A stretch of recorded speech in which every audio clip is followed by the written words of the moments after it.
ఈరోజు కూడా మరి యేసుక్రీస్తు ప్రభు వారిని నా హృదయములో నేను జన్మింపజేసుకోవాలి. క్రీస్తుని ఈరోజు ధరింపజేసుకొని నేను సంతోషంగా వెళ్ళాలి. నూతన సంవత్సరం అంతయు కూడా నూతన ఆశీర్వాదాలతో నింపబడాలి అని మనకి ఒక ఆశ ఉంది కదా.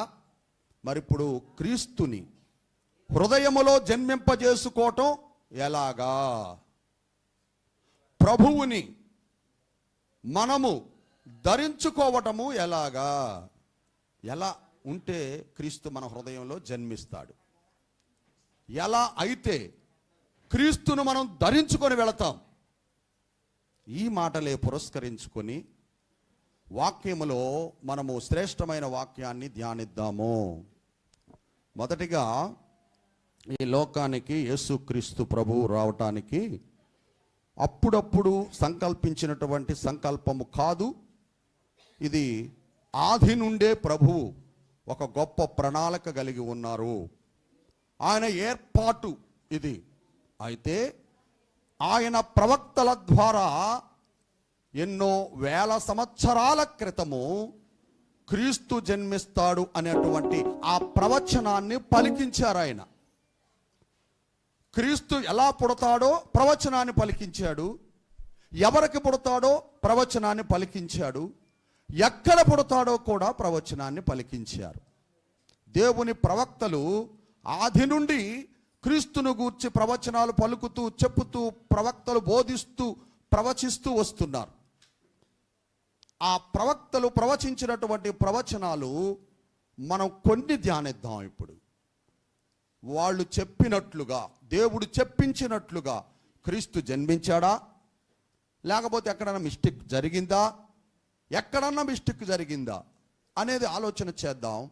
తర్వాత క్రీస్తును హృదయములో ఎలా జన్మింపజేసుకోవాలి, క్రీస్తును మనం ఎలా స్వాధీనపరచుకోవాలి, మనం ధరించుకోవాలి అనే మాటలు తర్వాత ధ్యానిద్దాం. రండి, మొదటిగా యెషయా గ్రంథములో స్వాతి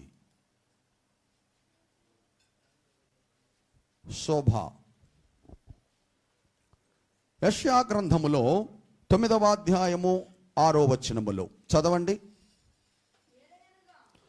ఏలయనగా మనకు శిశువు పుట్టెను, మనకు కుమారుడు అనుగ్రహింపబడెను, ఆయన భుజం మీద రాజ్యభారముండును, ఆశ్చర్యకరుడు, ఆలోచనకర్త, బలవంతుడైన దేవుడు, నిత్యుడగు తండ్రి, సమాధానకర్తయగు అధిపతి అని అతనికి పేరు పెట్టబడును.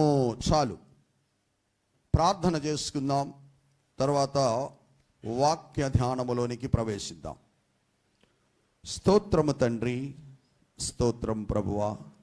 అయ్యా, గడచిన కాలమంతా మమ్ములందరినీ మీరు చల్లగా కాచి కాపాడి ఈ మహాశుభకరమైనటువంటి పర్వదినమైనటువంటి ఈ క్రిస్మస్ పండుగలో మమ్ములందరినీ ప్రవేశపెట్టి ఉన్నారు ప్రభువా. అయ్యా, నీ బిడ్డలకు, నీ దీనదాసుడను ఈ క్రిస్మస్ శుభ సందేశాన్ని అందించటానికి నీ పాద సన్నిధిలో నిలచి ఉండగా తండ్రి, నా మానవ వాక్కులు మరుగుపరచండి, మీ దైవ వాక్కులు నాకు దయచేయండి, మీ సిలువ చాటున మరుగుపరచుకొనండి. మీ నోటి బూరగా నన్ను వాడుకొని నాకు మారుగా మీరుండి మీ బిడ్డలకు మీరే దైవర్తమానమును అందించమని యేసు పరిశుద్ధమైన నామములో స్తుతించి ప్రార్థించి వినయముగా వేడుకొనుచున్నాము తండ్రి, ఆమేన్.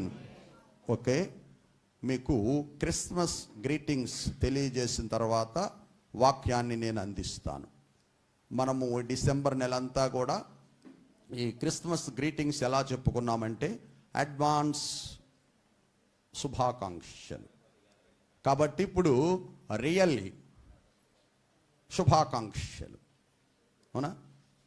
Happy Christmas, merry Christmas, happy Christmas.